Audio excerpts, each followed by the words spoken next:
देखो बच्चों, हमने पिछली क्लास में अग्निशामक यंत्र के बारे में पढ़ा था कि हम आग पर नियंत्रण किस प्रकार से पाते हैं।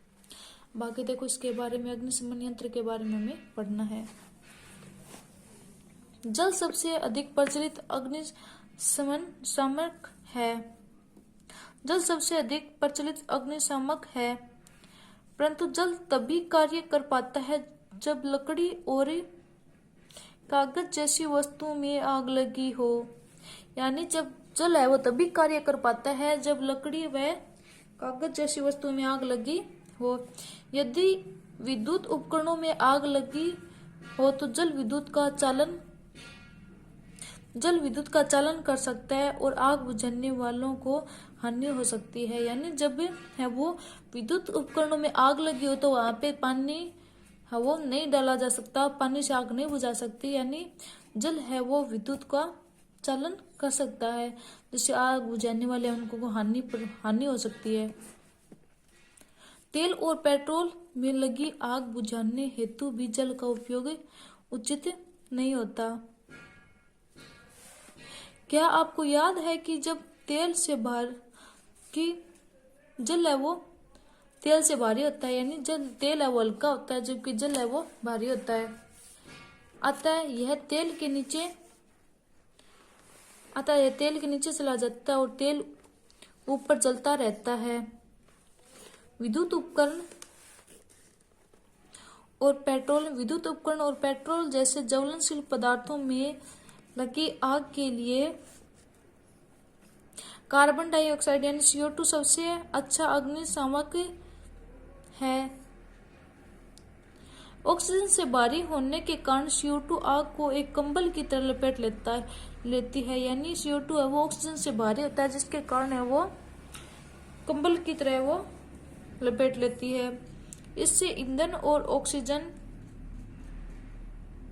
के बीच में संपर्क टूट जाता है, अतः आग पर नियंत्रण हो सकता है। यानी इस प्रकार से वो आग पर नियंत्रण किया जा सकता है। CO2 का अतिरिक्त लाभ यह है कि सामान्यतः यह विद्युत उपकरणों को कोई हानि नहीं पहुंचाती। CO2 का एक लाभ यह है कि यह विद्युत उपकरणों को कोई हानि नहीं पहुंचाती। हमें कार्बन डाइऑक्साइड की उपस्थिति है वो नहीं, हमें कार्बन डाइऑक्साइड यानी CO2 की आपूर्ति कहाँ से मिलती है? उच्च दाब पर यह द्रव्य के रूप में सिलेंडरों में भरी जा सकती है। LPG किस रूप में सिलेंडरों में रखी जाती है? सिलेंडर में से छोड़े जाने वाले CO2 बहुत अधिक फैलती है और ठंडी हो जाती है, अतः यह न केवल आग को चारों ओर से घेर लेती है बल्कि ईंधन के ताप को भी नीचे ले आती है। इसलिए यह अति उत्तम अग्निशामक है। यानी CO2 एक अति उत्तम अग्निशामक है। CO2 प्राप्त करने का एक दूसरा तरीका है सोडियम बाइकार्बोनेट यानी बेकिंग सोडा या फिर पोटेशियम बाइकार्बोनेट जैसे रसायनों के पाउडरों को भारी मात्रा में छिड़काव है। आग के निकट इन पदार्थों को बहुत सी कार्बन डाइऑक्साइड गैस निकलती है जो कि आग बुझा देती है। यानी इसको CO2 को प्राप्त करने का दूसरा तरीका भी है। एक तो सोडियम बाइकार्बोनेट यानी जिसको बेकिंग सोडा बोलते हैं, और पोटेशियम बाइकार्बोनेट जो रसायन है उनको है वो उनके रसायनों का जो पाउडर है वो जब भारी मात्रा में जब छिड़काव कर दिया जाता है तो उसके अंदर से भी है वो कार्बन डाइऑक्साइड गैस निकलती है जो कि आग को बुझाने का कार्य करती है। इस प्रकार है वो CO2 एक अच्छा वो अग्निशामक है जिससे आग को बुझाया जा सकता है।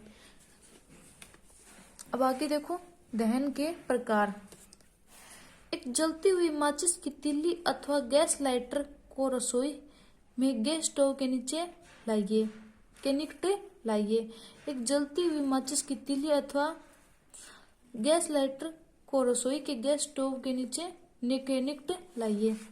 सावधानी, स्वयं गैस स्टोव का प्रयोग न कीजिए, अपने माता पिता को सहायता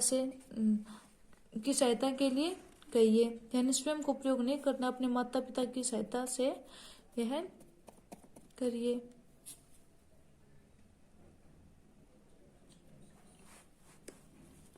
गैस स्टोव की गुंडी या फिर नोब घुमाकर गैस चालू कर दीजिए। आप क्या देखते हैं? हम पाते हैं कि गैस है वो तेजी से जलने लगती है तथा ऊष्मा और प्रकाश उत्पन्न करती है।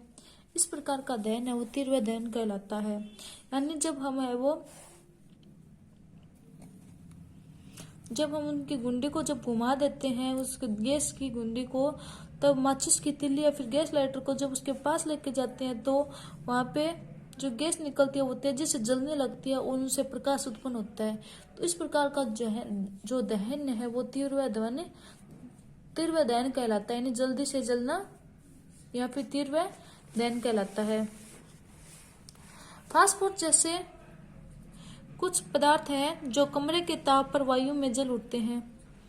यानी फास्फोरस जैसे कुछ अन्य पदार्थ भी हैं जो कि कमरे के ताप पर वायु में जल उठते हैं। इस प्रकार का दहन जिसमें पदार्थ किसी बिना प्रत्यक्ष कारण के अचानक लपटों के साथ जल उठता है वो स्वतः दहन कहलाता है। यानी ऐसा पदार्थ जो किसी कारण के अचानक है वो जलने लगता है तो वह स्वतः दहन कहलाता है, यानी उसका स्वतः दहन हो जाता है।